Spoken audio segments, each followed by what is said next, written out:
자, 안녕하세요. 북서영 카페 여러분. 안녕하세요. 자, 오늘은 이제 그 10차 모의고사 이제 할게요. 그 10차 모의고사는 이제 세계사 부분을 넘어가는데요. 세계사 이제 개정교육 과정을 좀 볼게요. 자, 10차 모의고사 1페이지 좀 보세요.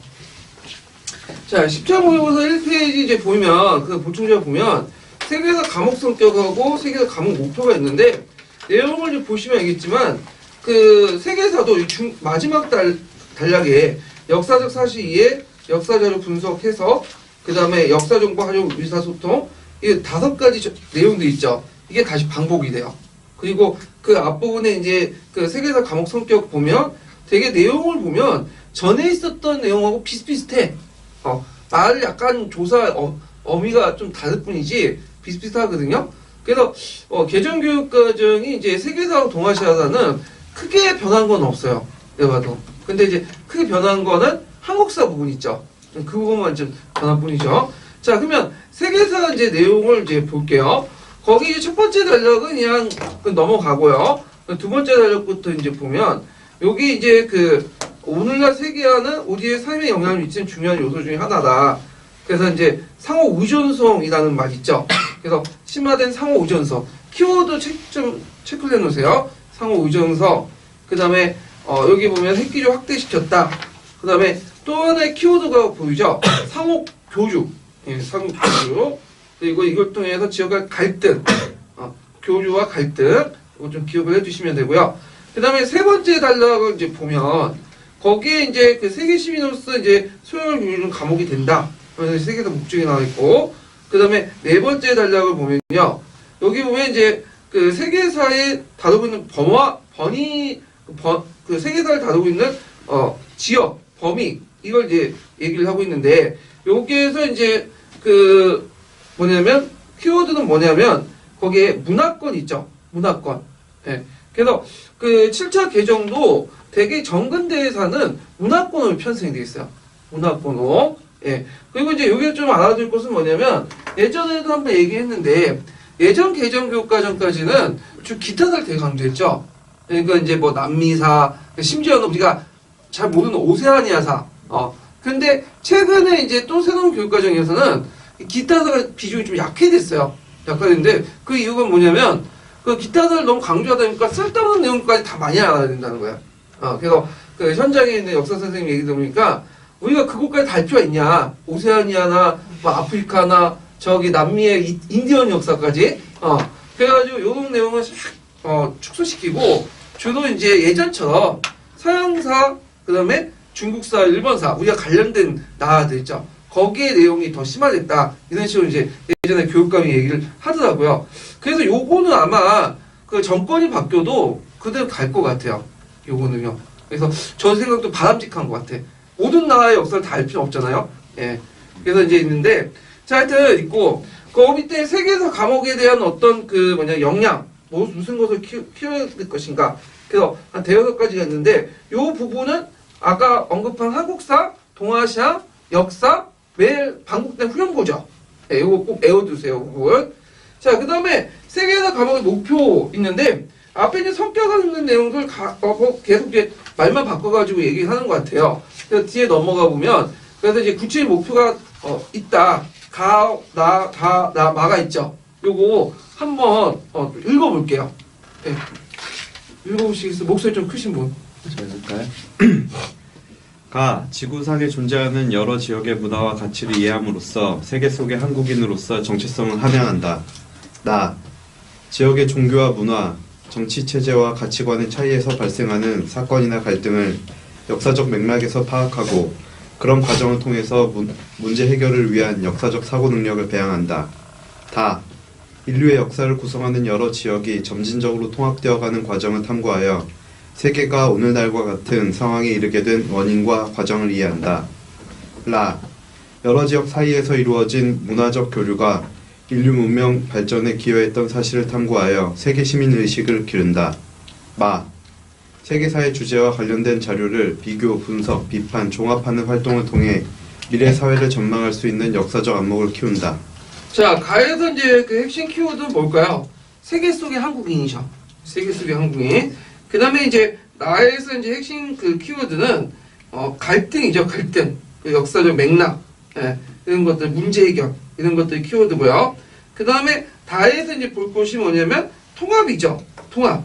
그래서 이 통합의 과정을 탐구하고 오늘날 같은 상황이 이루어진 원인과 과정을 이해하고요.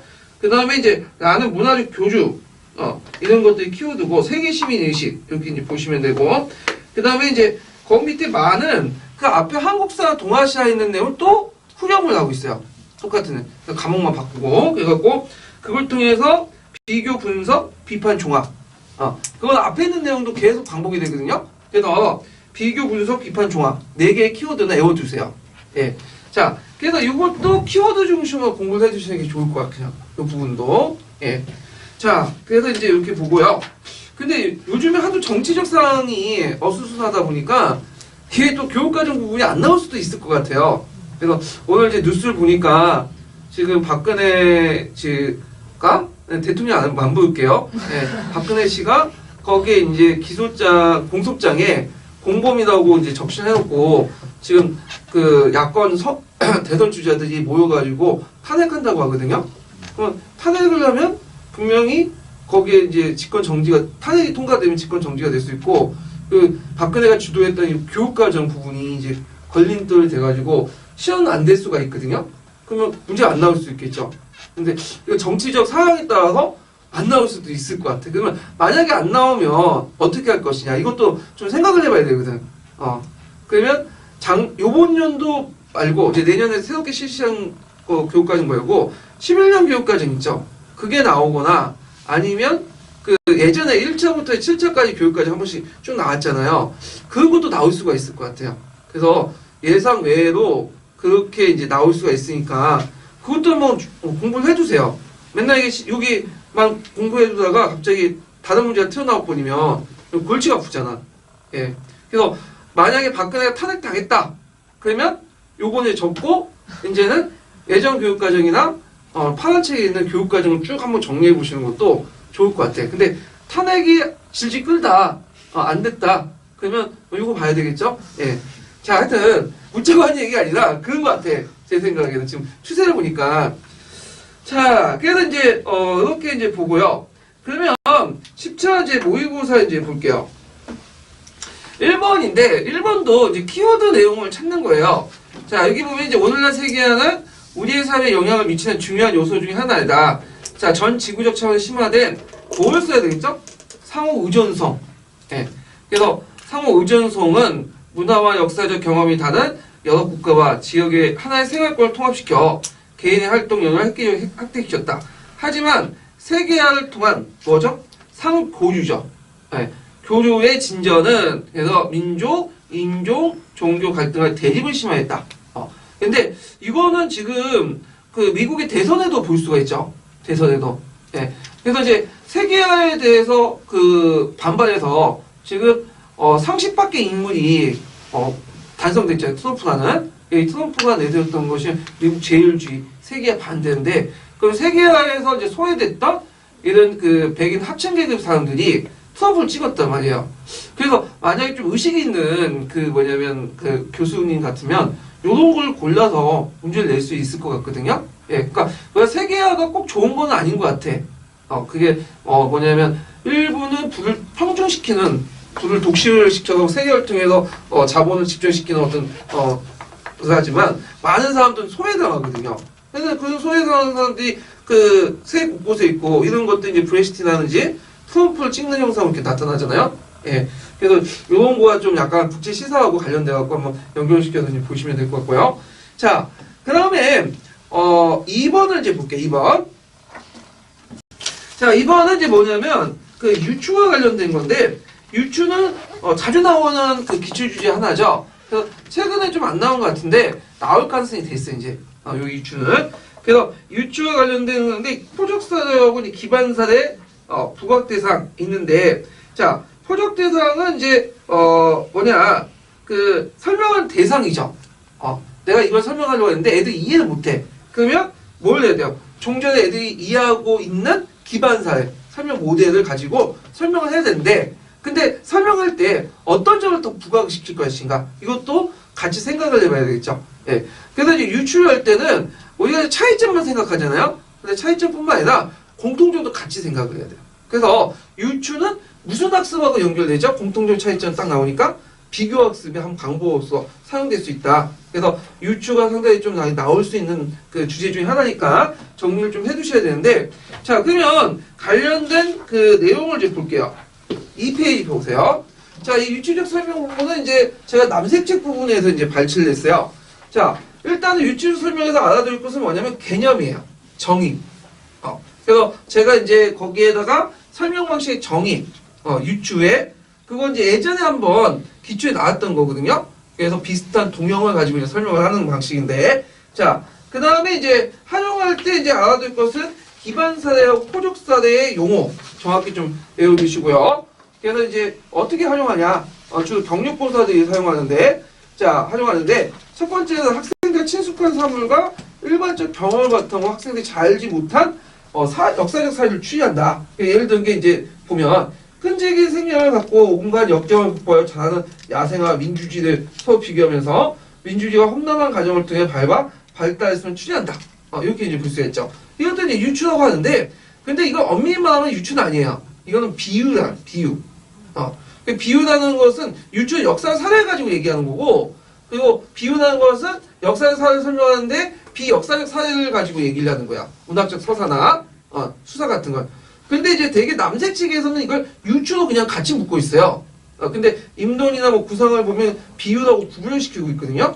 근데 이제 교수님들 들어갈 때 남색 책 가지고 들어가니까 그냥 유추 같이 생각해서 보시면 될 것 같고요. 그 다음에 이제 그 학생과 거리가 먼 시간과 장소 속의 인간 행위를 대상으로 갖고, 그다음 역사적 사례와 비역사적 사례를 같이 이용한다. 이렇게 이제 활용 방법이 좀 나와 있고요. 근데 요거는 뭐 시험 문제 안 나올 것 같고, 뭐가 나오냐? 뒤에 유의점 있죠? 유의점이 나올 수 있어. 지금까지 쭉 나온 게 유의점이거든요. 그래서 유의점과 관련된 게 그 되게 많아요. 대여섯 가지 되는데, 그 중에 한 기흥, 니은, 디귿 정도? 니은? 요 정도 네 개 정도만 외워주세요. 그래서 두 가지 대상 중에 어떤 부분은 부각시킨과 고려할 수 있고, 설명 대상과 모델 설정을 구분 유의하며 공통적 차이점을 갖고 있는 성격 파악하고 선행학습 정도, 경험의 양, 질, 고조 이런 것들 다 해야 된다. 그리고 유추는 학생 중심이에요, 교사 중심이에요? 교사 중심이죠. 예, 요거 좀 기억을 해두시고. 근데 이제 약간 이제 예전에 유의점이 냈기 때문에 애들이 이걸 좀 파악할 수 있다. 그러면 이번에 비교학습 장점 물어본 것처럼 또 엿보이시는 문제가 있죠. 같은 주제라도 뭘 또 같이 외워두셔야 되겠어요. 장점. 예. 그러니까 유의점을 기본적으로 외워두되 시간 남아두시는 분들은 장점도 같이 외워주시는 게 좋겠죠. 자, 그래서 이제 이렇게 해서 한번 봤고요. 자, 그 다음에 3번 문제 볼게요. 3번. 자, 3번은 한사군과 관련된 거죠. 한사군과 관련된 부분은 재작년도에 나왔어요. 한사군 그 낙랑군 대방군의 어떤 그 멸망 가정의 의의 물어보는 건 이제 나왔는데, 자, 여기에 보면 이제 그 한무지가 고조선을 공격할 배경 두 가지 쓰시오 이렇게 있는데, 요건 뭐 그냥 쓰죠. 교과서에 있는 내용이니까. 고조선과 홍노세력을 차단하고 고조선의 한반도 중남부 지역 진국이라고 비정하고 있는 국가와 교류를 방해하기 위해서 방해했기 때문에 중개모를 통해서 이득을 얻었기 때문에 이렇게 쓰시면 될 것 같고요. 그 다음에 이제 한사군 중에 낙랑군의 의의. 그래서 우리가 보통 낙랑군에 대해서 되게 부정적인 그 생각을 갖고 있는데, 나름대로 고대 국가 발전에 크게 기여를 했어요. 왜냐면 낙랑군 존재가 뭐예요? 그 주변에 있는 그 원주민들의 어떤 단결을 도모하죠. 그래서 이제 물론 거기에 이제 순종하는 사람도 있지만 그 고구려처럼 저항하는 세력들이 등장하면서 이제 고대 국가 형성에 크게 기여를 했고, 그 다음에 또 문화적으로 볼 때는 긍정적 영향을 또 되게 미쳤죠. 왜냐면 중국의 선진 문화가 낙랑을 통해서 뭐예요? 확산을 되잖아요. 그래서 고대 국가 형성에 큰 역할을 했다. 그래서 이 낙랑은 그 중요한 역할을 했고, 중국 문화를 경제나 문화 이런 것들을 이제 수용하는데 적극 통로 역할을 했다. 그러면 낙랑이 멸망하고 나서 그 역할을 했던 나라가 어떤 나라죠? 백제죠, 백제. 이렇게 이제 보시면 되죠. 그래서 그 낙랑의 멸망 후에 중국 유입 통로가 바뀌어지죠. 그러면서 그 통상, 삼국 간의 이제 외나 삼국, 중국 간의 통상 조류도 바뀌어지게 되는 거예요. 네, 그거는 제가 예전에 한번 설명을 했는데, 자, 그래서 이 문화적 영향은 상당히 좀 의미가 있다는 거죠. 중국의 선진 문물을 한반도 일대에 전해주는 큰 역할을 해줬다.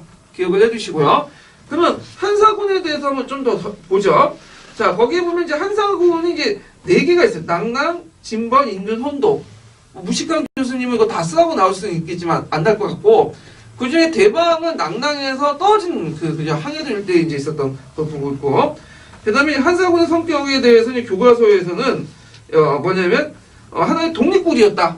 이렇게 보는 관점도 있고, 하나의 일종의 조계지 역할을 했다. 이렇게 이제 보이는 관점도 있어요. 자, 그 다음에 정책을 보면 이제 그 토착사회를 분열 정책을 했지만 또 그 대항하는 과정에 토착사회가 이제 하나의 정치세우로 형성하는 계기를 마련해줬다.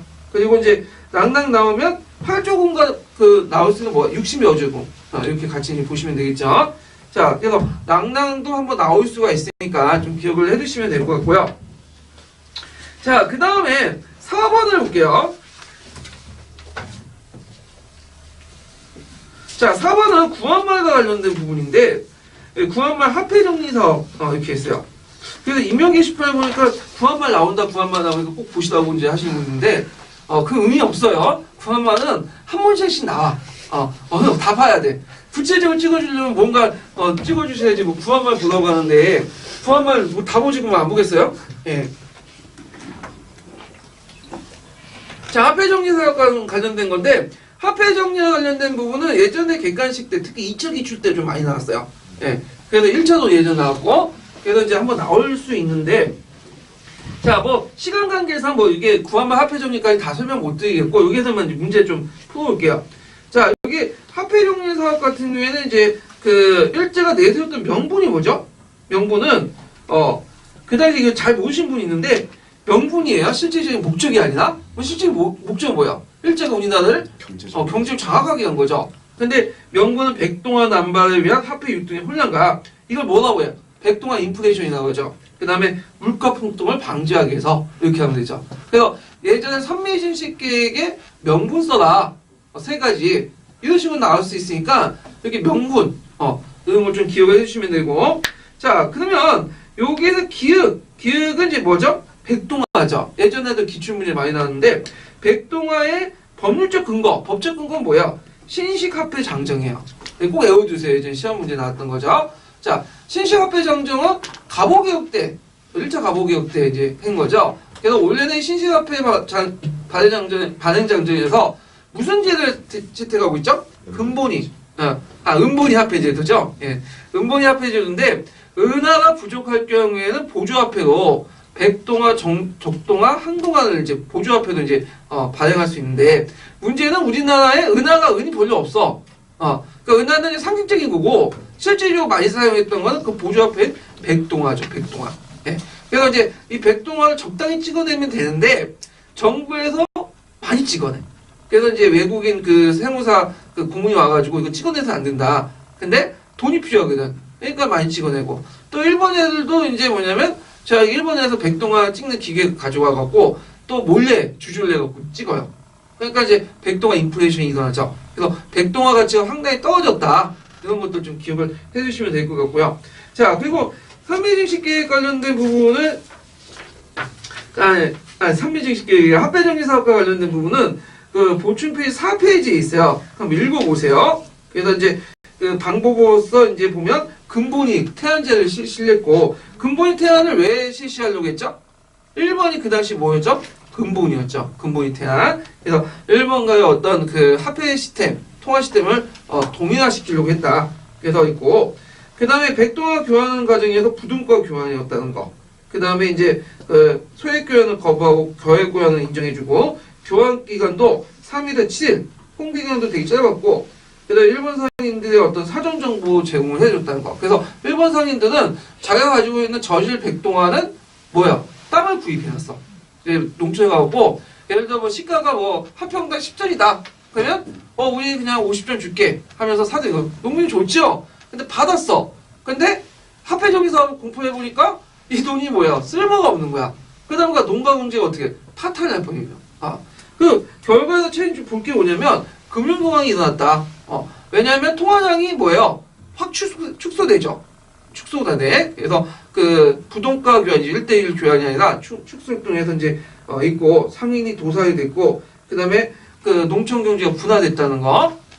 그 농산물 가격이 떨어지고 그리고 되게 이제 이 젖을 백동화를 갖고 있는 사람들은 농민들이죠. 예, 그러니까 이제 몰락을 하고 특히 뭐냐면 어음 같은 제도 있죠. 이것 때문에 큰 손해를 봐요. 이 어음이라는 제도는 우리나라만 있는 특이한 제도거든요. 상권에서. 근데 이제 그 돈을 빌려줬는데 또 뭐냐면 화폐 정리 사업 한다고 해서 돈을 이제 교환기관에 줘놓고 이제 공포를 했어요. 그러면 돈을 빌려준 물주 입장일 때는 돈을 어떻게 돼요? 빌려주는 회수를 해가지고 은행 가서 교환을 해야 될 거 아니야. 그러니까 원래는 장기 채권을 이렇게 빌려줬는데 장기 자금으로 뭐야? 갑자기 돈 달라고 하니까 폭삭 망해버리는 거지. 돈이 없으니까 현금이. 그런 건 이제 문제점이 일어나는 거죠. 그 다음에 또 이제 그냥 보통 화폐 정리 사업을 이제 할 때 요 통화만 생각하는데 외액도 같이 없앴어요. 외액. 외액이라는 건 예전에 한번 기출문제 나왔던 거죠. 11년 기출문제. 외액은 뭐죠? 외액은 지금처럼 뭐 정상망이나 이런 것들 발달하지 못하니까 그 당시에는 돈을 이제 세금을 거두면 중앙 올릴 때 누구한테 주냐면 상인들한테 줘요. 근데 상인들이 보통 이 봄에 걷어가지고 오면 가을까지 납부하면 되거든요. 한 5개월, 6개월 정도 있어. 이걸 자기가 단기 자본 돌리는 거야. 이걸 오늘날 말하면 유용을 한 거죠. 유용을 하거나 일부러 또 횡령을 해요. 네. 그런 식으로 돈을 돌린다. 그래서 내가 돈을 갖고 있다가 얘한테 한 달, 두 달짜리도 뭐냐 5%, 6% 이자를 하면 대단히 돈을 많이 버는 거잖아요. 네. 그래서 이런 식으로 이제 하는데 이것이 이제 금방 그게 근절되기 힘든 게 뭐냐면 또 지방간도 그걸 리바이트로 또 해갖고 돈 받아요. 예. 그래서 리베이트도 받고 하니까 안 되는 거야. 근데 일본에도 이걸 딱 근절시켜버렸죠. 예. 자, 그냥 외액과 관련된 부분, 이것도 꼭 기억을 좀 해두세요. 예전에 기출문제 나왔던 거니까. 자, 그래서 이제 이렇게 보고요. 그 다음에 이제 5번을 보죠. 5번. 5번은 이제 지정음제와 관련된 내용이거든요. 지정음제. 자, 이 지정음제도 시험에 많이 나오죠. 양세법, 일조품법, 지정음제. 항상 세제를 이제 같이 기억을 해주셔야 되는데, 일단 이거 설명하기 전에 이제 지정음제에 관련된 내용을 좀 볼게요. 자, 지정음제 목적은 무전농민들의 납부를 면제하고 농민보호정책이고요.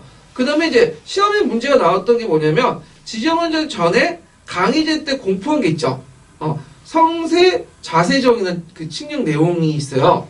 그게 이제 시험 문제 예전에 많이 나왔건데, 원래 이제 지정음제는 언제 실시했어요? 옹정제 때 실시했죠? 그 전에 사전 예비 조치로서 이걸 실시했는데, 이건 뭐냐면, 1조폰법인데, 1조폰법 예전에 한번 설명한 것처럼, 그 정세를 걷잖아요? 지세와 함께. 근데 정세를 모든 성인 남자한테 걷는 게 아니에요. 토지를 가지고 있는 사람한테 정세를 걷는 거야. 정세를. 근데, 평화가 오래되고, 인구가 급증되고, 토지수가 집중화되면서, 대토지 소유자들이 정세를 탈세하고 누구한테 부과를 해버리냐면, 일반 백성들에게, 소작인데 부과를 해버린 거야. 그러니까 이거를 안 되겠다. 이거 근절시켜야 되겠다. 해가지고 무슨 칙령을 이제 공포를 했냐면, 자, 뒤에 넘어가서 그 성세 자세정이라는 것을 공포하는데, 강의 몇 년에 딱 일정한 연도를 해갖고 그 이후에 태어난 사람은 인정을 부과하지 않는다. 이렇게 이제 주장을 이제 공포를 하죠.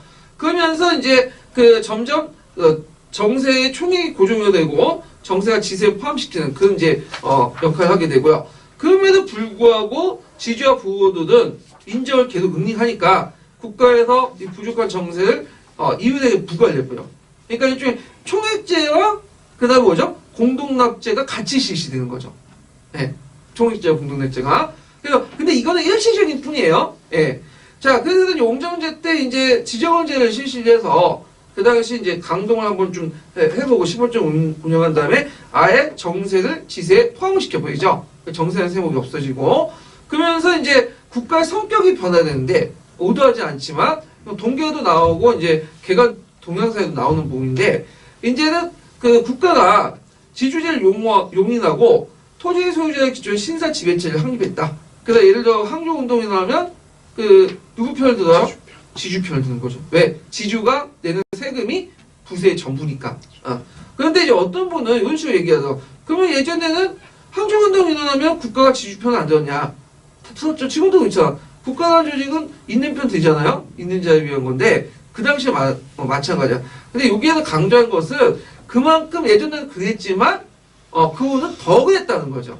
더 그랬다는 거. 예. 그러니까 상대적으로 더 강했다고 이제 인식을 하셔야 되죠. 그래서 역사를 바라볼 때는 디젤트는 수학적으로 이렇게 공식 떨어지는 게 아니라 아날로그처럼 이게 상대적인 어떤 그 있죠. 낚시하는 것은 끝맛처럼 이렇게 딱 이렇게 그 울림, 떨림 이런 것도 잘 봐야 돼. 예. 자, 하여튼 뭐 이렇게 기억을 해두시고 국가 성격의 변화 부분은 예전에 시험 문제 나왔던 거예요. 그 외워두세요. 자, 그 다음에 거기 이제 보너스 문제 보죠. 보너스 문제. 제 보너스 문제는 예전에 기출문제 나왔던 거죠. 요것도. 요거 뭘까요? 일단 금리의 명칭. 청계정이죠. 근데 어떤 분은 이걸 명예 해금력으로 해석하시는 분이 있는데 이거 틀려요. 왜 해금력으로 해석하면 안 될까 이거. 청해정 이 나오죠. 해전이라는 게 있죠. 청해전이라는 건 있잖아. 근거가. 해전이라는 건 뭐냐면 해독이나 해전이라는 말 쓰면 청나라 제도사예요.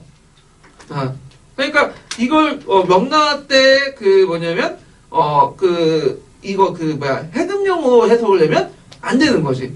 그 명나라 해금령 해금 정책은 뭐야? 명해전이 나오겠죠. 해독이나 예. 그래서 이제 이건 청계정인데 자 청계정을 쓰면 되고 목적은 대만의 정성공 및 반청세력과 연합한 걸 막기 위해서 외워두시고요. 그 다음에 요건 약간 좀 생소한 문제인데 이칭령 일본 대무역에 미친 긍정적 영향 뭘까요? 이거는 일본의 도자기가 널리 확산되죠. 이 두 가지 요인이 있어. 하나는 아까 전에 청계정을 통해서 중국의 도자기가 이제 수출기를 막혔잖아요. 그런 거 있고 대내적 일본에서 임진왜란 이후에 누가 왔어? 조선인 기술자들이 왔죠. 그래서 아이따 도자기 같은 훌륭한 도자기를 만들었잖아요. 그래서 일본의 도자기 사업이 발전하는데 때마치 청나라가 청계정을 내면서 이제 청나라 도자기가 수출 나가니까 그 자리를 누가 차지하는 거죠? 일본 도자기가 차지하죠. 그래서 이제 시장의 주도권이 바뀌게 돼요. 나중에 물론 청계정이 해체되고 나서 이제 다시 찾으려고 했지만 이미 누구가 장악했어? 시장은 일본이 장악일 뿐인 거죠. 도자기 시장에서. 자, 그러면 이제 여기에 좀 더 살펴볼 게 뭐냐면 남해무역의 변천 과정을 좀 볼게요. 남해무역 변천 과정. 자, 5페이지 잠깐 보세요. 5페이지. 요거 예전에 기출문제 나왔던 건데 되게 중요해요. 자, 남해무역은 뭐냐? 주로 중국이 동남아시아 이슬람 유독가 하는 무역이에요. 그러니까 예전부터 했던 무역이 아니라 조공채권 관계에서 이제 했던 무역은 아니고 주로 이제 그 서방과 동남아시아 간의 이제 무역을 이제 말하는 건데 당나라에서 명나라 때까지는 누가 간장했죠? 시박사. 그래서 이제 있고 명나라 때는 이제 시박사가 있긴 있었어. 근데 전반적으로 시박사가 하나밖에 없었고 명나라 때는 첫째 뭐죠? 조공무역 정책이었죠. 해금 정책하니까 상당히 침체됐어요. 물론 이제 명나라 중기 때 해금량이 좀 완화돼가지고 뭐냐면 무역을 했지만 기본적으로 명나라 때는 사무역은 뭐야 다 밀무역이야. 밀무역. 그러다 보니까 명나라 중기 때 남쪽 지역에 뭐가 많았죠? 외부가 많았던 것도 그 이후에요. 네. 왜냐하면 합법적인 통로가 막혔으니까 어떻게 해요? 비합법적인 통로가 확대될 수밖에 없겠죠. 이런 거와 연결시켜서 보시면 되고요. 특히 이제 가방무역 같은 게 일시 중단돼 있잖아요. 이런 것들 후기 외구의 어떤 그 배경이 있다. 그래서 강희제 때 이제 보면 보통 이제 그 중국의 그 청나라 때 그 남방무역은 크게 4시기로 나눠볼 수가 있어요. 4시기에 5시기인가? 5시기로 나눠볼 수 있는데 첫 번째 시기는 청나라 초기 때 명나라의 그 해금 정책을 그대로 계승한 거야. 근데 이때는 그렇게 이제 강력하게 시행되지 않았고 두 번째는 뭐냐면 강희제 때죠. 강희제 때 누굴 막기 위해서 그냥 정성공 세력들 막기 위해서 강력하게 시행했죠. 이 두 번째 시기인데 자 이때는 청계정을 내갖고 연해 경계를 정해놓고 일종의 그 안쪽 연해 안쪽에 있는 그 주민들 다 내륙으로 소개를 시켰어. 심리 안쪽으로. 그래서 그 내륙 그 해안은 변병 천하 정책 아시죠? 철거를 다 시킨 다음에 다 불태 없애버린 거야. 예. 자, 그래가지고 이제 이렇게 했는데 그래서 나름대로 그 정성공과 탄주를 했지만 문제가 생겼죠. 아까 말처럼 해외 시장이 누구한테 뺏겼어요? 일본한테 뺏겼고 그 다음에 금이 들어와 안 들어와? 은이 해부터 안 들어와. 그러다 보니까 물가가 폭등을 하고 그 다음에 경기가 침체되는 아주 부작용이 일어났어요. 그래서 안 되겠다. 그래가지고 그다음 정성공을 토벌하고 나서 그 청계령을 해체하고 이제는 해관을 설치. 4개 해관. 이게 이제 세 번째 시기죠. 그래갖고 이제 시박사를 제도를 개선해서 이제 해관을 설치하고 그러니까 그 역할은 예전에 시박사 비슷하다 보시면 돼요. 예. 그런데 또 이제 변화가 일어난 시기가 있었죠. 사교 넘어가는데 이게 뭐냐 강희제 권룡제 때죠. 권룡제 때 해관을 4개 있는데 이걸 하나만 인정하죠. 강동의 원해관만 인정하죠. 그러면서 이제 권룡제 때 강동무역체제, 공익무역체제가 형성이 돼요. 그 공익무역체제가 끝난 것이 무슨 체제죠? 자유무역체제 넘어간 건 아편전쟁 이후죠. 그게 마지막 5기죠. 그래서 1기, 2기, 3기, 4기, 5기 이렇게 5개 단계로 구분해 볼 수 있다. 꼭 기억을 해주시고요.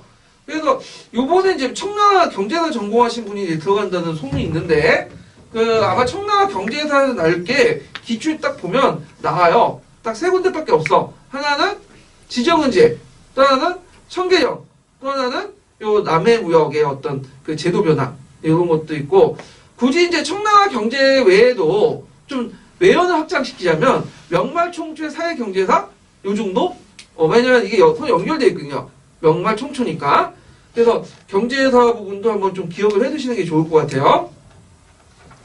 자, 그러면 있고 그 다음에 뒤에 넘어가서 6번을 볼게요. 6번. 자, 6번은 메이지 유신 헌법, 메이지 헌법과 관련된 내용이죠. 그래서 이제 메이지 헌법 관련된 내용을 한번 보충 자료에서 이제 좀 약간 설명하고 넘어갈게요. 자, 6페이지 펴보세요. 자, 그 6페이지는 메이지 헌법의 배경이 있는데 이 배경이 외국과의 불평등 조약 개정 도움을 하기 위해서 이제 한 거죠. 그래서 메이지 그 헌법을 만드는 과정에서 이게 예전에 기출문제 나왔는데 2가지 의견이 있죠. 다수파인 독일식 모델과 소수파인 영국식 모델이 이제 있는데 결국에는 독일식 모델이 채택됐고 그래서 그 흥정헌법이 만들어지죠. 그리고 이제 영국식 모델을 주장한 오코마는 추방이 됐고요. 그래서 이제 요때 이제 메이지 헌법 내용을 이제 보면요. 일단 권력구조에서는 형식적으로 내각의회 재판서 사건 분류가 이제 견제되고 행정부의 권한은 의회보다 컸고요. 그리고 그 국무 대신 청와에 대해서 책임지는 책임내각제를 실시하고 청와권을 강화시키는 내용이 있어요. 근데 이제 여기에서 이제 볼 수 있는 게 청와권 강화는 상당히 이중적인데 거기 이제 헌법 내용을 볼게요. 3페이지. 그러니까 3페이지 내용을 보면 이건 물론 이제 본문 내용이 아니라 애들을 위해서 이제 뭐냐면 약간 쉽게 풀어놓은 그 헌법 내용이에요. 자, 여기 보면 대일본 제국은 만세일기에 청와에 통치한다. 이 말은 만세일기는 뭐야? 만대전부터 계속 내려왔다는 거야. 그러니까 청왕의 권위는 신성불가침이야. 신성불가침. 근데 이렇게 하면서 그 청왕의 신성시를 침범할 수 없다 하면서 4조부터는 청왕의 이런 권한을 가지고 있다고 쭉 나열되어 있어요. 이게 상당히 모순점이죠. 왜냐면 청왕은 절대 권력을 가지고 있기 때문에 예전 정근대 시대 때는 법이 명시돼 있어요? 명시 안 돼 있어요. 조선의 왕의 권한이나 그 다음에 청나라의 황제 권한이나 청왕은 율령에 명시돼 있잖아. 권한이 왜? 이거 명시될 수 없는 절대적 법 위에 있는 건데 이미 법은 규정되는 거죠. 이게 모순점이야. 한편은 청와의 권한을 절대화시키면서 또 한편은 뭐죠? 청와의 권한을 제한을 시킨 거잖아. 법으로. 예. 그러면 어떻게 이제 해석을 할 것이냐? 그래갖고 이제 후대에 이제 그걸 어떻게 해석할 것인가 헌법학적인 논쟁이 나요. 그 중에 2가지 의견이 이제 예전에 한번 나왔죠. 하나가 뭐냐면 주권은 누구한테 있다? 청왕 주권설. 청왕에 있다. 그래서 그 앞부분을 1, 2조 내용을 이제 강조하는 거고 또 한 부분은 뭐죠? 청왕도 일종의 그 기관이다. 그러니까 헌법상 기관에 불과한 거죠. 그래서 헌법의 기관이기 때문에 청왕도 법에 의해서 규정받고 청왕의 역할도 제한을 받을 수밖에 없다. 이렇게 규정해. 그래서 청왕 기관제설이 오히려 다수서졌는데 나중에 군국주의가 이제 시행되면서 군부나 우익세력들이 이제 청왕의 권한을 명시해라. 그래서 그 명시에서 이제 반포한 게 뭐냐면 국채명징이죠.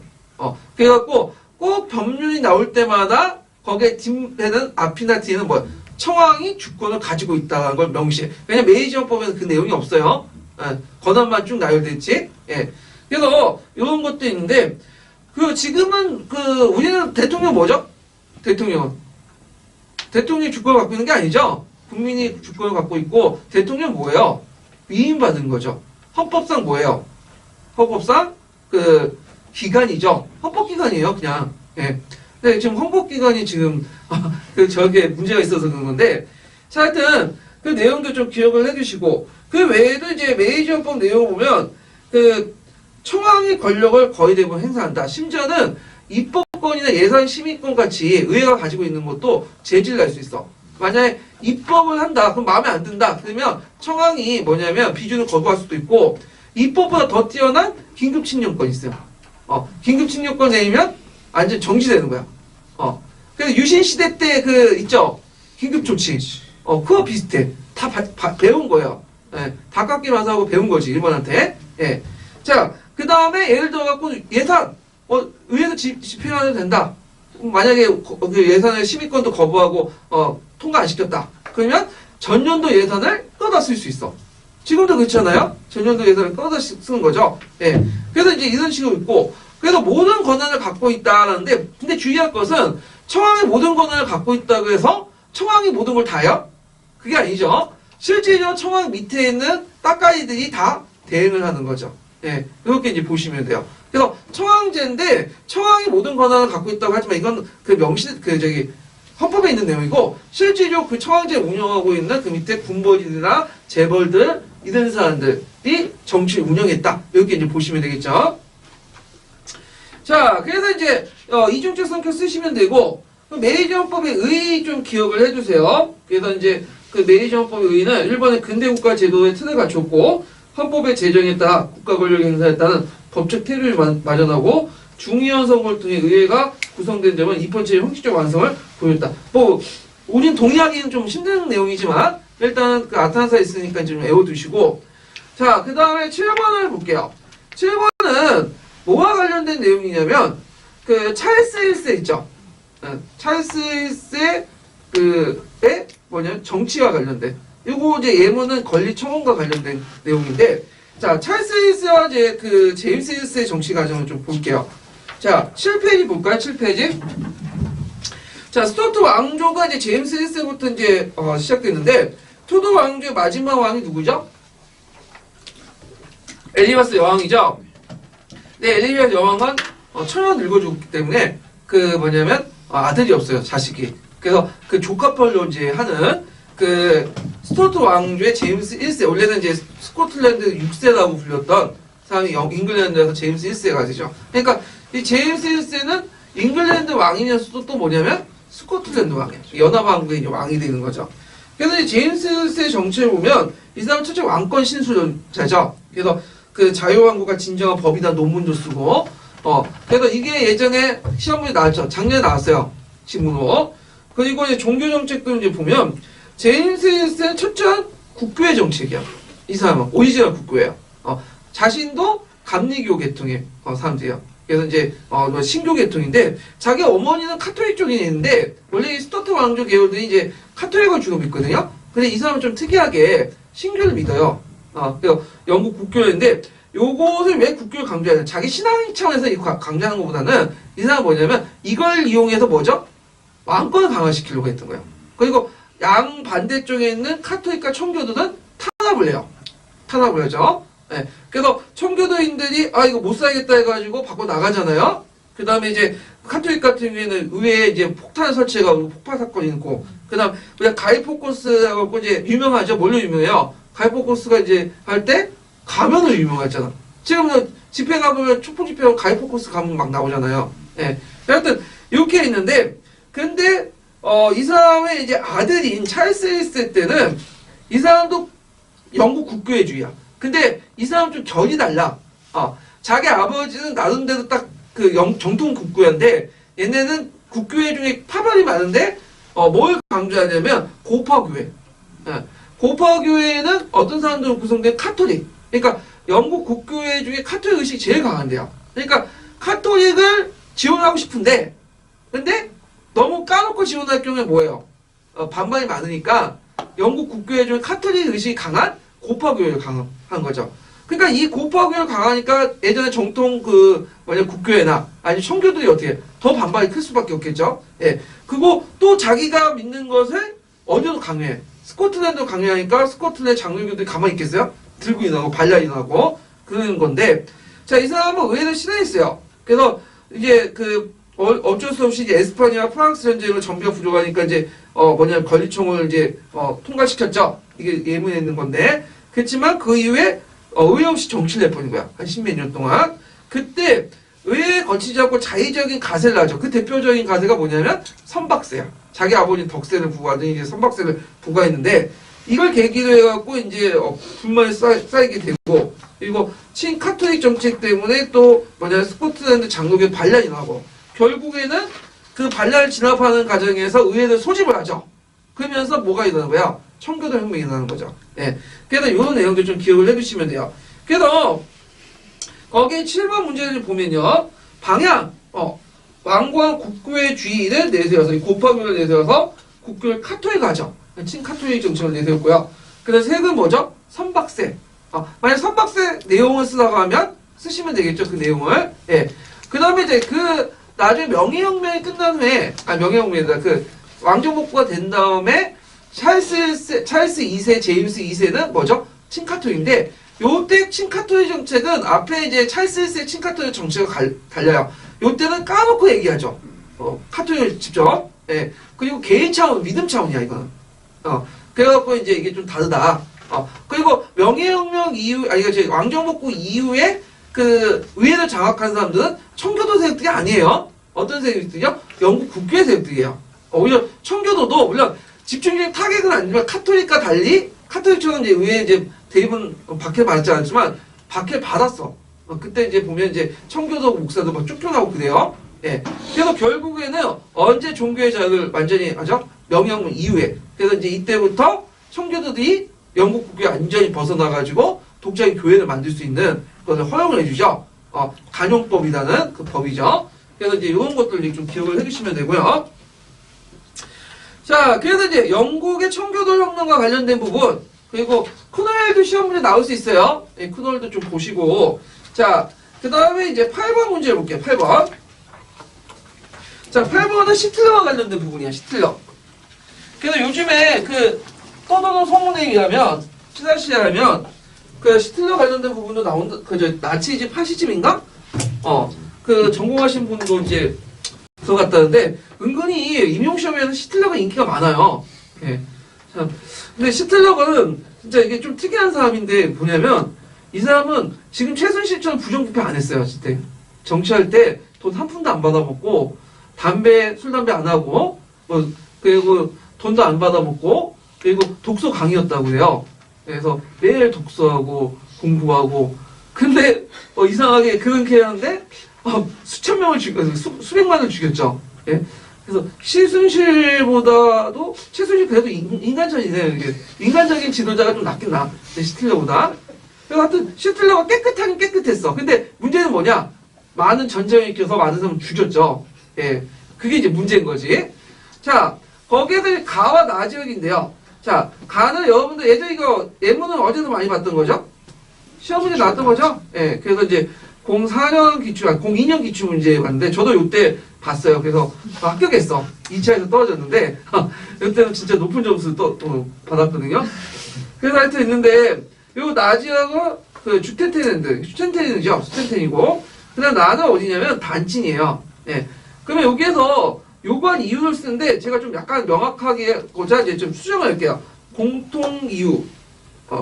공통 이유를 쓰시오. 그러니까 뭐냐면 시틀러가 요구한 공통 이유를 말해보고 이렇게 쓰시는 게 낫거든. 네. 그래서 공통된 이유는 뭐냐?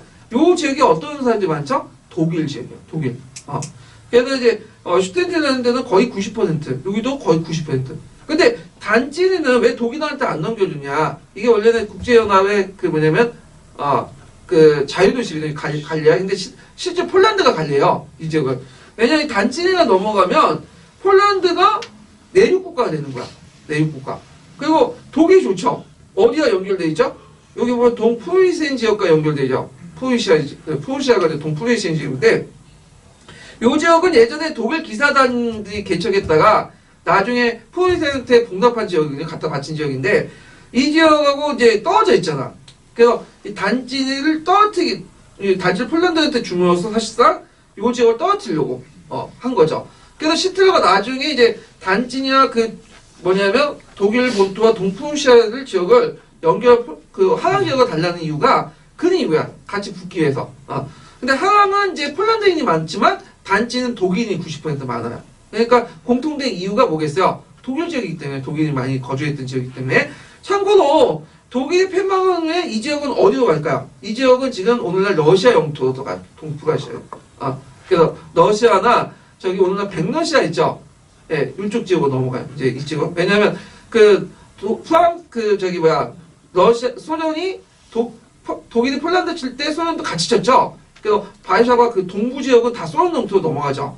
대신에 이제 전후 끝난 다음에 오데드 나이사스 기준을 가지고 그 동부 영역을 폴란드에 떼준 거야. 그 오늘날 그 독일 영토는 상당히 축소된 거야. 그리고 그 폴란드 영토는 예전에 독일 영토 반을 가져온 거야. 그리고 그 폴란드 영토의 반은 또 누구한테 떼준 거죠? 소련한테. 지금 러시아나 백러시아 지역으로 넘어갈 때 동프로시아 지역도 러시아 지역으로 넘어간 거야. 지금은. 그래서 지금은 러시아인들 거주지예요. 자, 그렇게 뭐 중요한 건 아니고. 자, 그다음 시틀러가 폴란드에 가동신을 받아 요구한 이후 2차 세계전까지 시틀러 외교적 활동을 썼죠. 예전에 시험 문제 나왔던 건데 누구하고 불가침 조약을 맺었죠? 독일과 러시아가 불가침 조약을 맺었죠. 또 비밀 조약을 맺었죠. 그러니까 불가침 조약은 공개 조약이고 그때 같이 맺을 때 비밀 조약을 맺었죠. 그래서 만약에 독일이 폴란드를 공격할 경우에 러시아도 같이 공격한다. 반땅하자. 이런 조약을 이제 내용을 했죠. 그래서 이제 활동 내용만 이제 쓰라고 했으니까 거기서 이렇게 쓰시면 되겠죠. 독일과 러시아 간의 불가침 조약을 맺음. 이것도 예전에 기출문에 나왔던 거고요. 자, 그래서 이제 있고 그 다음에 9번을 이제 좀 볼게요. 9번. 9번은 뭐와 관련된 거냐? 역사지도 활용과 관련된 건데 역사지도 활용 부분은 예전에 시험 문제 나왔던 거죠. 그래서 올해는 안 나왔지만 역사지도, 연표 예전에는 왔다 갔다 하면서 나왔죠. 자, 역사지도 많이 나올 부분은 어디냐? 자, 역사지도 유형 3가지 외워두시고 그 다음에 역사지도하고 지지의 차이점 요거 두 가지만 외워두시면 돼요. 예. 자, 그러면 그 역사지도와 관련된 부분을 한번 보고 넘어갈게요. 자, 몇 페이지 표시하면요 10페이지 펴보세요. 자, 역사지도는 이제 그 지리지도와 비교해 보는데 거기 밑에 이제 제가 표를 작성을 했어요. 그래갖고 녹색책에 있는 내용을 이제 작성을 했는데 요거 이제 다 설명 안 드릴게요. 요거는 이제 각자 보시고 정리해갖고 그 다음에 뒤에 이제 11페이지 이제 보면 활용 부분이 있죠. 이거 꼭 외워두셔야죠. 일단 첫 번째 경우에는 역사를 지리적 파악하는 거. 예지명 경우에 어디에 위치해 있는가를 파악하는 거고 일정한 공간에 관련된 역사적 변화나 시간적 계통력을 보는데 예를 들어 삼국간의 세력판도라든지 임진왜란 그 다음 6.25 전쟁 왔다 갔다 하는 거 있죠? 전선의 변화. 그래서 한 장에 표시할 수도 있고 여러 장을 표시할 수 있는데 되게 여러 장을 표시하는 것이 좀 명확해요. 한 장을 표시하면 좀 약간 혼란스러우니까. 그 다음에 한 장의 지도를 가지고 여러 가지 사실을 설명할 수 있는 거. 그래서 예를 들어갖고 이제 대동법 때 대동맹 운송 과정을 통해서 인류지역이 어디고 조창이 어디고 경창이 어디고 그런 것들을 이제 알 수 있잖아요. 그래서 3가지 경우가 있고 그 다음 3번째 유형에서 이제 3번째 경우에 그 기흥, 니은, 디귿 외워두셔야 되겠죠? 유용한 점. 한 시대, 한 지역의 인간 역사를 총체적으로 이해하는데 해석하는데 유용하고 동시대의 여러 지역을 공간에 비교하는데 보이려 효과적이고 시간적 변동 파악이 가능하고 등등등 또 외워두시고요. 그러면 문제를 이제 풀어볼게요. 9번 문제. 자, 가와 나의 유형의 역사적 활용의 경우에 유용한 점 각각 쓰시오. 자, 첫 번째 유형은 뭐죠? 역사적 사실을 지리적으로 파악할 수 있게 해준다. 한주, sak주, 명주, 전주, 무주, 상주, 강주, 양주죠. 근데 이거는 어느 왕 때일까요? 이거 물어보면 한화정책 누구 왕이죠? 경도. 경도 왕 때. 경도 왕 때죠. 해공왕 때는 다시 돌아왔죠. 왜냐면 예전에 한주가 바뀌었잖아. 중국 애들은 2글자보다 1글자를 좋아해. 이게 나오죠. 이것도 물어볼 수 있겠죠. 이거 어느 왕때냐? 경도왕. 이렇게 쓰시면 되죠. 자, 그다음 나는 6.25 전쟁 때 그 전선의 이동 과정을 쫙 얘기했죠. 되게 복잡한데 이거는 한 가지 지도를 통해서 뭘 알 수 있는 거예요. 역사적으로 시간적 계통적 파악에 도움을 줄 수 있죠. 이런 것들. 그 다음에 있고 그 다음에 가와 나 지도를 통해서 알 수 있는 지휘 지도, 역사 지도의 차이점을 말해보다. 자, 그러면 상대의 지휘 지도는 어느 시점을 표시하지만 역사 일정한 기간 동안 일어난 상당히가 지속된 사실을 공간적으로 표시한다. 그러니까 한 가지 사실뿐만 아니라 여러 가지 사실을 포함할 수 있죠. 근데 지휘 지도의 대표적인 케이스가 뭐냐면 여러분들 이제 자동차 운전하시는 분은 알겠지만 뭐죠? 랩이죠. 랩이는 그 수천 년 동안, 수백 년 동안의 거리를 다 표시해요? 아니죠. 뭐죠? 한 지점, 한 시점을 기준으로 보고 표시하죠. 그것도 계속 업데이트 해야 되죠. 그래서 이런 것들을 이제 볼 수가 있고, 자, 다지도를 역사 수업 활용 방법을 제시해요. 이거는 이제 설명 부분 안 했는데, 요건 뭘까요? 지금 펑펑 비었죠? 뭐죠? 백지도죠. 백지도.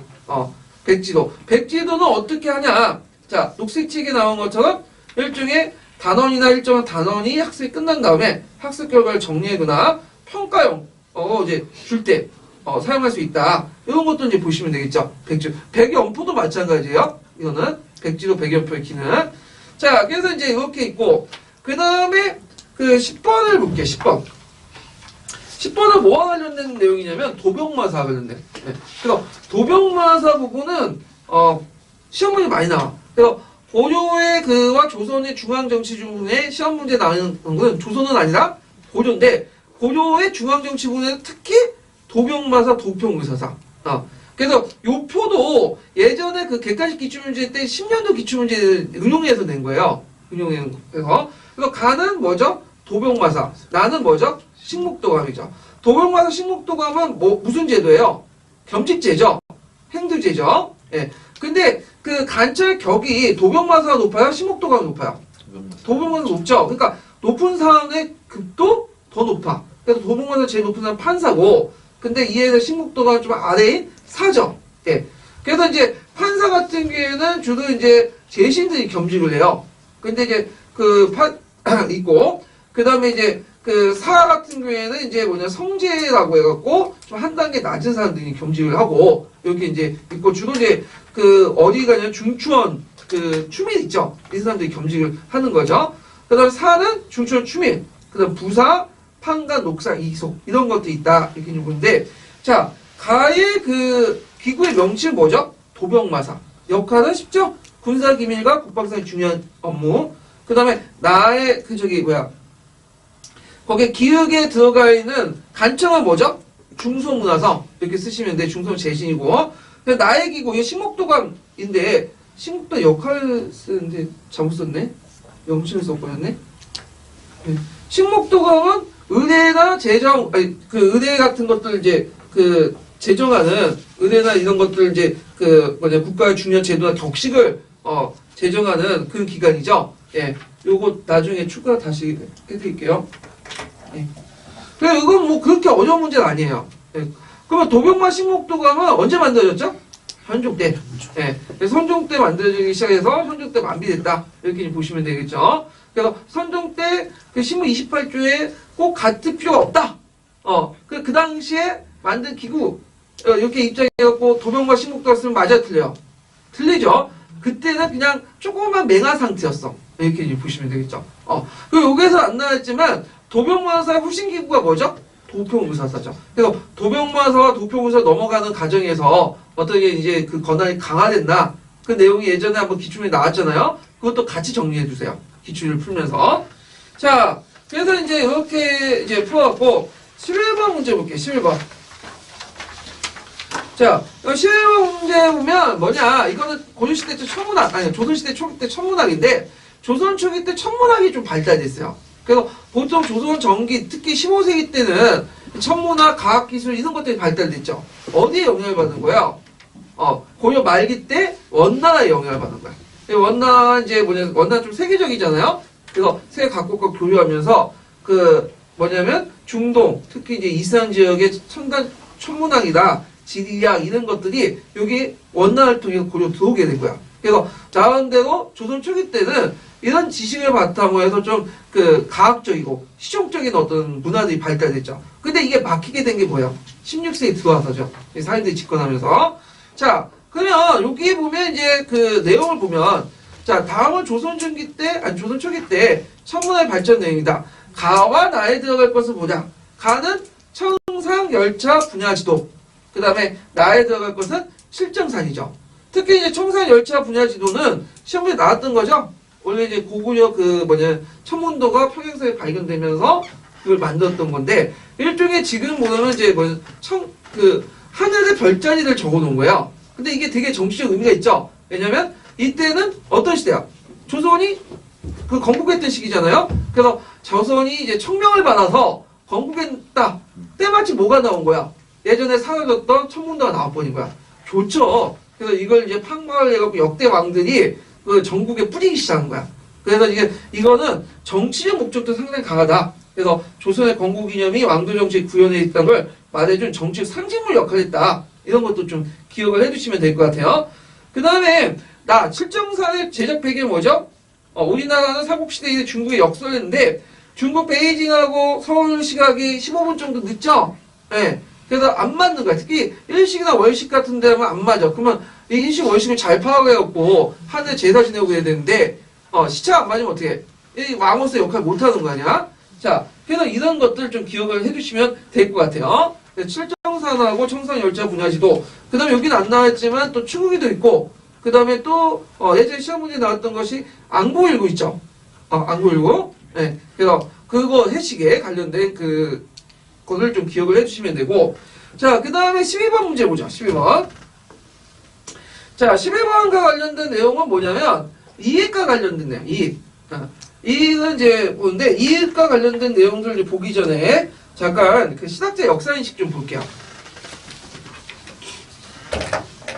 자, 신학자 역사인식 보면 이제 그 18세기의 역사인식의 차이하고 그 다음에 이제 그 밑에 19세기 역사인식 차이 있는데 요거는 어디에서 이제 저희가 정리한 거냐면 그 한계를 보고 정리했어요. 한계이 좀 사학사 부분은 좀 잘 돼 있더라고요. 그래갖고 이제 있고 그래서 이제 특징이 있고 그 다음에 경사 분리가 일어나고 그 뒤에 넘어가서 그 기층까지 확대되고 그 역사적 연구가 강화되고 사만정통론이 강화되죠.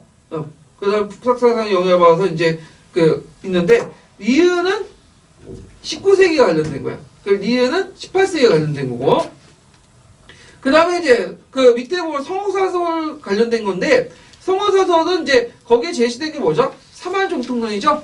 네. 그래서 상고를 뭘로 봤죠? 무통으로 봤죠. 무통. 그래서 이제 이거는 명이 멸망하고 청이 들어서니까 정통이 누구한테 넘어갔다? 조선 넘어간다. 조선 중화주의 대표적인 거죠. 그래서 중국 중심의 세계를 탈피했다. 이렇게 볼 수가 있고요. 그 다음에 성호사설의 또 역사의 원동력을 행군의 시비보다는 뭐요? 시세를 강조해 경제력을 봤다는 거죠. 이런 것도 좀 기억을 해주시면 되고 그 다음에 성호사설을 봤다 건데 주역은 이익은 역사가는 아니에요. 이 사람은 그냥 사도로서 제시한 거고 본격적으로 이의 사관을 받은 사람이 누구냐? 그의 제자였다? 안정복이죠. 이 안정복이 있고 또 누가 하나 있죠? 정영욱 있죠. 근데 정영욱과 안정복은 이제 뭐냐면 좀 약간 성향이 다르죠. 정영욱은 서양의 과학기술을 적극적으로 받아들이는 사람이고 안정복은 뭐죠? 성리학적인 어떤 윤리관, 가치관을 강조하는데 근데 이 사람은 청나라의 고중학을 또 받아들였어요.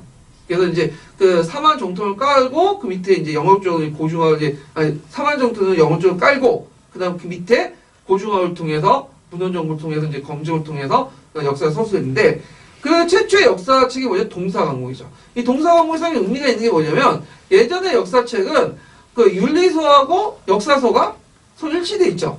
근데 이제 윤리와 역사를 분리시켰다. 경사일치를 해서 경사 분리를 했다. 최초의 전문적 역사서다. 예전에 시험 문제 나왔던 거 무슨 책을 썼죠? 강목책. 정통성을 되게 강조했고 그래서 자기 그 스승이었던 이익의 사만정통을 수용했고 그 다음에 아쉽게도 이 사람이 단점이 있죠. 바대를 뭘로 처리했죠? 외기.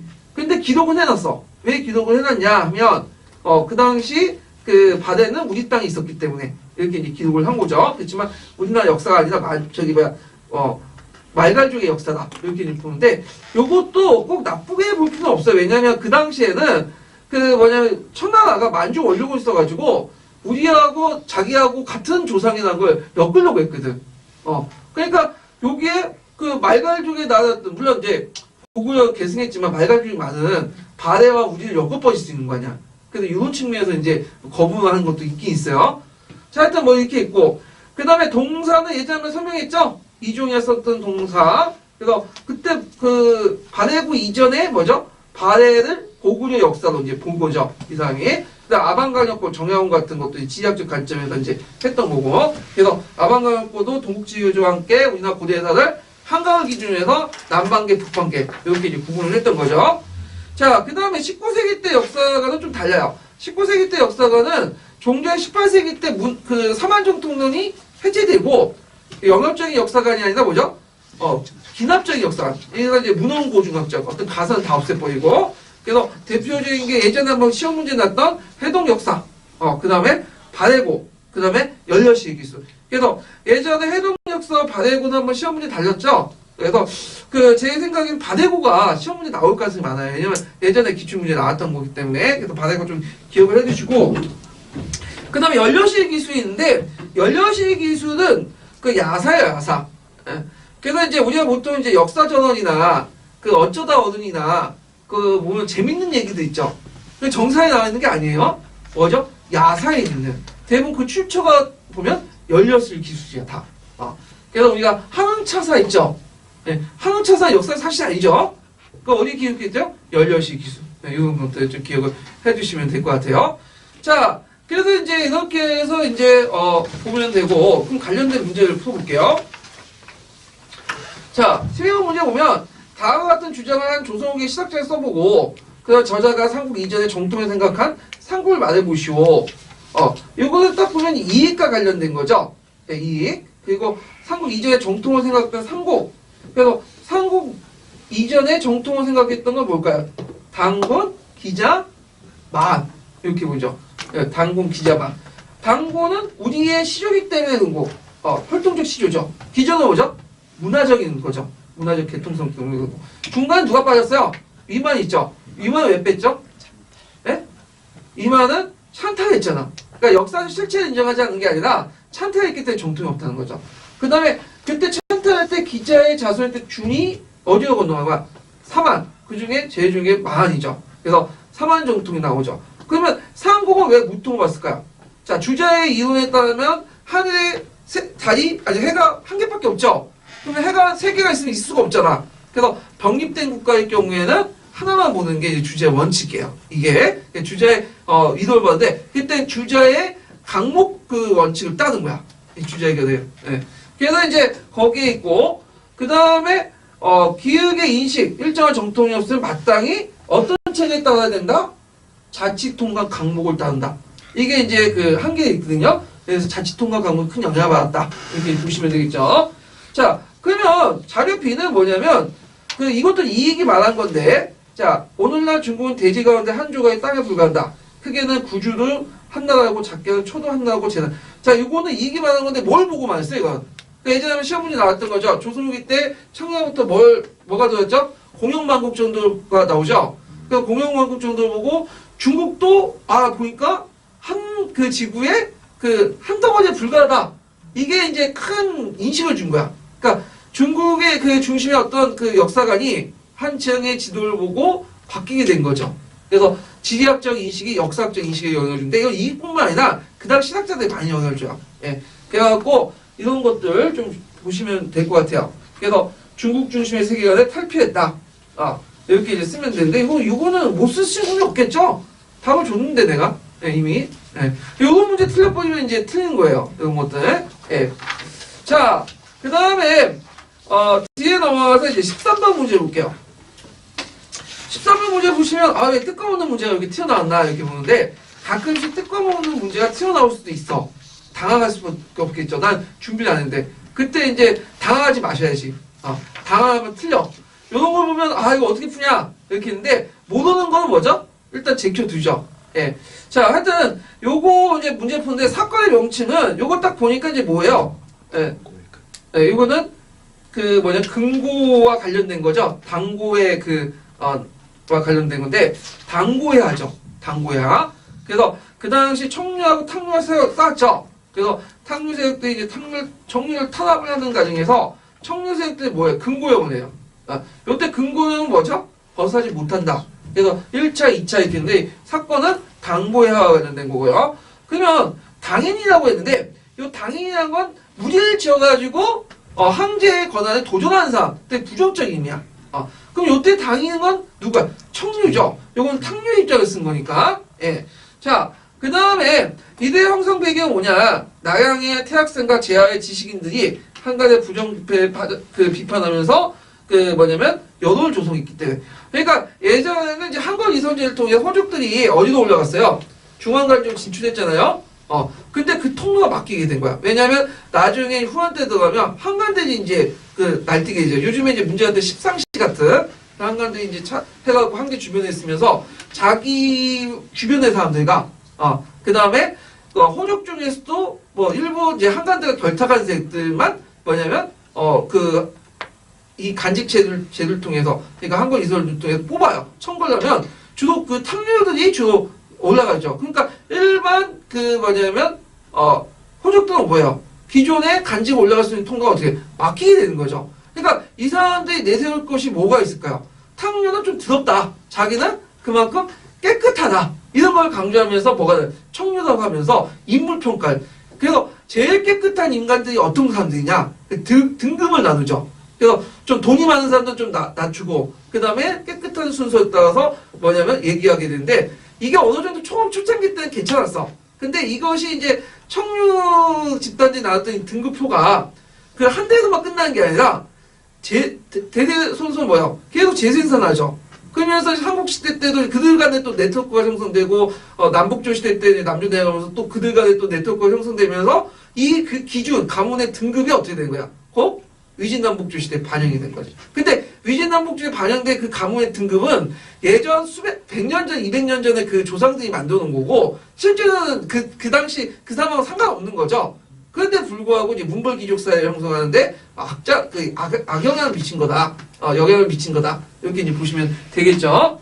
자, 하여튼 그렇게 이제 보시면 되고, 그래서 영향은 청해운동이 제하에서 큰 세력을 형성한 위진남북 시대에 청해 집단을 배출하게 되고, 탕류가 승리함으로써 사회정의와 정치가 회의해져 한국은 농민전쟁 배경이었다. 그때 이제 많은 청류라고 이끌었던 지식인들이 어디를 거야? 한건적에 들어가거나 아니 한건적을 탄압하는 한건적 진압하는 자사의 참모로 들어가게 돼요. 그러니까 우리가 알고 있는 제갈량이라든지 그런 사람들 있죠. 이런 사람들 사마 중달 이런 사람들이 다 이런 청류 집단에서 건너온 거죠. 예. 자, 그런 것들 좀 기억을 해주시면 되고. 자, 그 다음에 14번을 볼게요. 14번. 자, 14번은 로마 말기 때, 로마 공화정 말기 때 정치사, 경제상을 얘기하는 건데, 자, 박 교사는 다음과 같은 사료를 제시했다. 그래서 기획관 2년에 절차한 답변을 쓰시오. 이렇게, 했거든요. 자, 여기에서 이제 박 교사가 있는데, 다음 사료는 로마 말기 나티 풍제와 관련된 내용입니다. 사회 미출신 유역자들은 종교의 기족도가 새로운 신흥 공식입니다. 각각 어떤 계층일까요? 뭐죠? 로비데스죠. 종전의 기족은 뭐가 되는 거예요? 로비데스. 그 다음에, 신흥 고유층은 뭐가 되는 거죠? 에키테스. 이렇게 쓰시면 되겠죠? 예. 자, 그 다음에, 잘 말했습니다. 자, 신흥 부유층들의 군사 역할을 말해보고, 부유해진 방법 3가지 쓰시오. 그러니까 에키테스 계층인데, 원래 에키테스는 기병이에요. 노비데스도 기병이지만 기병에서 좀 낮은 단계의 기병이야. 그래서 보통 노비데스는 기병도 3단계 나눠요.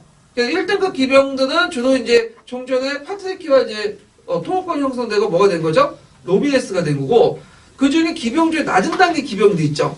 2단계, 3단계. 이들은 에키테스라는 계층이 된 거야. 물론 이때 기병이라는 기사 계층은 중세시대 기사하고 다른 거예요. 기병 말 그대로 뭐예요? 전쟁 났을 때 말을 끌고 싸울 수 있는 사람들 기병이라고 해요. 백인대에서 서열상. 자, 그런 것들 좀 보시면 되고, 자, 이들이 부유해진 방법은 어떻게 이제 부유해졌냐? 이때 이제 원래는 노비데스 계층들이 무슨 업무까지 이제 맡았냐면 해상무역이나 각종 군나업, 그다음 공목 토목사업, 징세 청부업자를 맡았는데, 이게 이제 원료원용으로 해갖고 어떻게 해요? 못하게 되죠. 근데 그 역할을 누가 하게 된 거예요? 에키테스. 그러면서 부가 이제 성장하게 된 거고. 그 다음에 여기에 보면 이제 얘 잘 맞았습니다. 마지막 라티푼디오 재정 중후기 때 쇠퇴한 이유가 뭘까요? 자, 쇠퇴 이유는 여러분도 알다시피 전국전쟁이나 영토학대 중지 등으로 노예 공급이 차단됐기 때문에 이렇게 쓰시면 되죠. 예. 그래서 이제 콜로나투스라는 새로운 노예 대농장 제도가 등장하게 되죠.